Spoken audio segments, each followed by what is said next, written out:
महापुरुषांना नतमस्तक होऊन भाषणास सुरुवात करतो. आता माझ्या गावात मीच भाषण करायसाठी करावी लागेल. जिल्हा परिषद पंचायत समिती निवडणुका लागलेल्या आहेत. या निवडणुकीच्या अनुषंगाने आज नजीक या गावात प्रचार सभा होत आहे.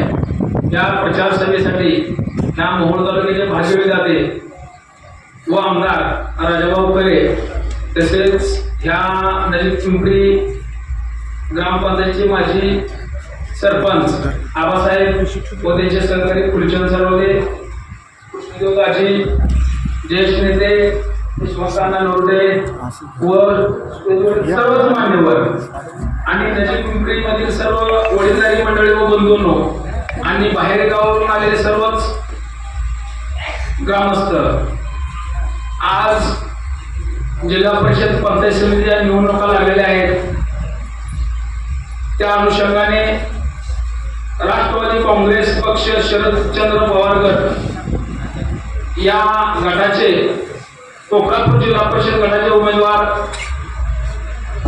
नितीन निळे यांचे बंधू सर्जेराव निळे तसेच सय्यदगड पंचायत समिती गणाचे उमेदवार बाळासाहेब गायकवाड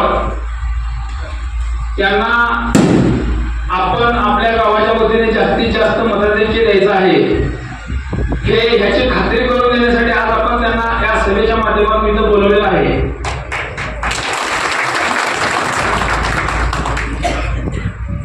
राजकारणात कित्येक येतात जातात. आता माझं स्फोटक भाषण ऐकण्यासाठी बऱ्याच जणांना काय काय थोड्या आतुरता लागल्या, तर भाषण त्यांना करणार नाहीये कारण ती वेळ नाहीये. तर मला एकच सांगायचंय मतदारांना, गावाल्यांना किंवा या जिल्हा परिषद गटातील सर्व गावातील व्यक्तींना, कोणाला अनुभव असेल नसेल पण ह्या समाधान पटलाचा चांगला अनुभव आहे गेल्या 3 वर्षापासूनचा.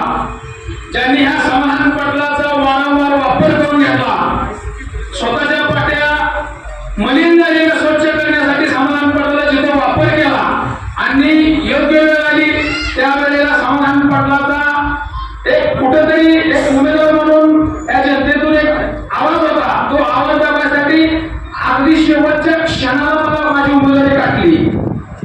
हे ह्या 17 गावातील व या तालुक्यातील प्रत्येक व्यक्तीला माहित आहे. पण त्यांना माहित नसावं की एका पैलवानला तुम्ही टाळले तर दुसरा पैलवान शेवटी डोकून समोर उभा आहे. मला जिल्ह्यातून बरेचसे फोन आले, तुमची उमेदवारी थांबवली ठीक आहे, पण समोर आपला नितीन निळे यांचा बंधू सर्जेराव निळे हाही एक पैलवानच आहे. आमच्या पैलवानकीत बोलून दाखवण्यापेक्षा करून दाखवण्याला फार मोठं महत्व आहे. आणि नितीनराव, मी तुम्हाला एकच शब्द देतो, तुम्ही माझे सिनियर आहे, पण येणाऱ्या 7 तारखेला जे मतदान होईल आणि 9 तारखेला त्याचा जे काय निकाल लागेल त्या निकालात अशी छेडछाड बसणार आहे की जो समोरचा उमेदवार आहे तेच काय, जो ज्याला बाप समजतो त्यालाही 4 मुळे चिरवावं लागणार आहे.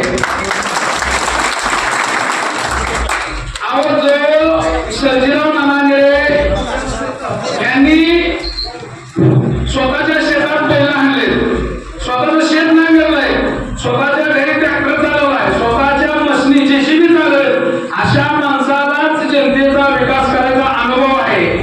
जर समोरचा त्याच्या समोरचा जर उमेदवार बघितला भाजपाचा, त्या भाजपाच्या उमेदवाराने काय केलं हे त्यांच्या गावातील त्याचे चुलते यशवंतांनी त्याचा पाडा वाचलेला आहे.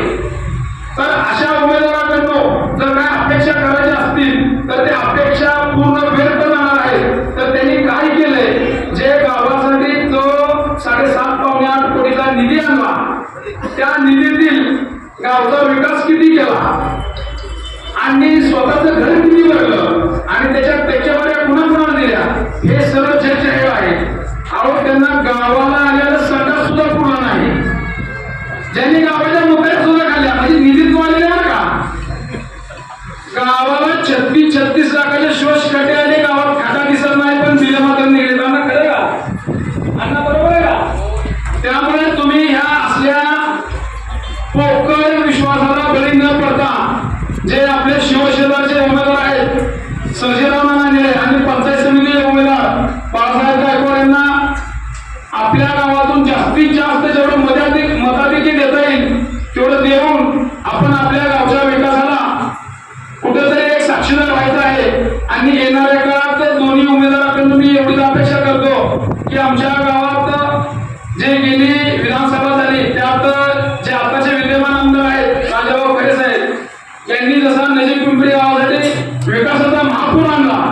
तसा तुम्ही येणाऱ्या काळात तुम्हाला आम्ही मताधिक्याच्या रूपाने महापूर देऊ, पण तुम्हीही विकासाच्या काळात कुठलीही हायगाई न करता नजीक पिंपरीकडे अगदी जातीने लक्ष घालावे एवढीच मी विनंती करतो.